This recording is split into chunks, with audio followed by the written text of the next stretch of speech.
नवनवीन व्हिडिओ पाहण्यासाठी व आमच्या सोबत राहण्यासाठी चॅनलला सबस्क्राइब करायला विसरू नका। तर बघा काय बातमी आहे, सरकारी कर्मचाऱ्यांसाठी एक महत्त्वाची बातमी समोर येत आहे। देशातील 1.15 कोटी सरकारी कर्मचाऱ्यांना नुकत्याच काही दिवसापूर्वी एक मोठी भेट मिळाली आहे।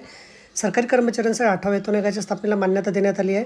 जानेवारी 2025 मध्ये सरकारने हा निर्णय घेतला असून कर्मचाऱ्यांना गेल्या अनेक महिन्यापासूनची प्रलंबित मागणी आता पूर्ण झाली आहे। खरं तर सरकारी कर्मचाऱ्यांची 8व्या वेतन आयोगासंदर्भात सेवानिवृत्तीचं वय चेंज करावं अशी देखील मागणी होत होती। दरम्यान आता सरकारी कर्मचाऱ्यांच्या सेवानिवृत्तीच्या वयाबाबत एक मोठी अपडेट समोर आली आहे। सरकारी कर्मचारी राज्यमंत्री जितेंद्र सिंह यांनी बुधवारी याबाबत माहिती दिली आहे। लोकसभेत सरकारी कर्मचाऱ्यांच्या सेवानिवृत्तीचं वय बदल होणार का या आशयाचा प्रश्न उपस्थित करण्यात आला होता। यालाच उत्तर देताना राज्यमंत्री जितेंद्र सिंह यांनी सरकार आपल्या कर्मचाऱ्यांच्या सेवानिवृत्तीचं वय बदलण्याचा कोणत्याही प्रस्तावावर विचार करत नसल्याचे स्पष्टीकरण देत पुन्हा एकदा सरकारची भूमिका जाहीर केली। लोकसभेच्या एका प्रश्नाला लेखी उत्तर देताना सिंह यांनी असे म्हटले की कर्मचाऱ्यांच्या सेवानिवृत्तीमुळे उद्भवलेल्या रिक्त जागा दूर करण्याचे सरकारचे कोणतेही धोरण नाही।